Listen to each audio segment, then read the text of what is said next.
Hey family, it's Pastor Nemo. I'm here in Malawi, Africa. It took us like 30 some hours to get here.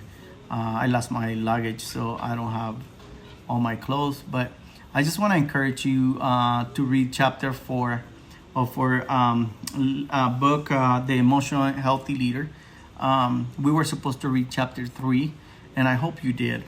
That book has challenged me a lot, and I grew a lot with that book. It's just a tool. It's not better than the Bible. Don't get me wrong. Bible is the one that I spend the time every day. But I read these books too, so that God give me wisdom. And sometimes I relate to things, and I see how I do ministry, and I see the mistakes that they did, and it helps me to keep growing. So I want to encourage you to read chapter 4. I know we canceled last meeting in September, and you were supposed to be reading chapter 3, that it was operating out of the fullness of your relationship. And he talk about marriage and stuff like that, and there is some assessments in there. So please take the time and invest in you. And now this is chapter 4. Is the danger of leading without Jesus. Is super crazy. The title is slowing down. But you know, in Matthew 7, we hear when they says, not everyone who says Lord, Lord to me will enter the kingdom of heaven. And we don't want to get caught up in that, family. We don't want to be working in ministry in our own strength. We want to do it out of the overflow of our relationship with Christ. So we need to take time. We need to make sure that we offer in Christ. Make sure that who's taking the credit is Christ. Make sure that what we offer completely is what we are being experiencing, what we've been living, what we've been spending that time with God, and out of that we share with others. I don't want to be settling for something else that is going to be ministry, not my relationship with God. My relationship with God, it has to be the first priority in ministry. No questions asked. And if we're not spending that much time with God, then what are we doing? Or why are we doing it?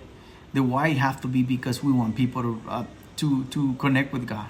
We don't do ministry because we feel better. We do ministry because it's the right thing to do as we follow Christ. And when we read that, we spend time with God, and we see how much He loves us and how much we have changed because of His love, because of that sacrifice on the cross. So we want to make sure that we operate in out of that.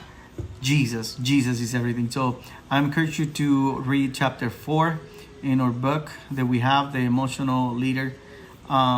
The Healthy Emotional Leader. So please do that, family, and I'm gonna see you in October, the first Sunday, 1:30, I think. I'm all messed up. I don't even know what days, or sometimes we are, and sometimes I call my wife because I see light over here and it's like 2 a.m. over there.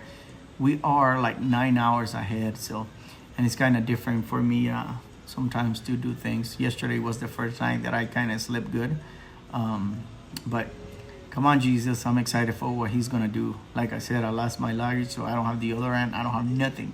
So I'm going to try to go and buy some of the stuff today that, because I don't have nothing. So the change of clothes that I was wearing, that's what I have. Great, right? But God is good. So God bless you, family. I love you.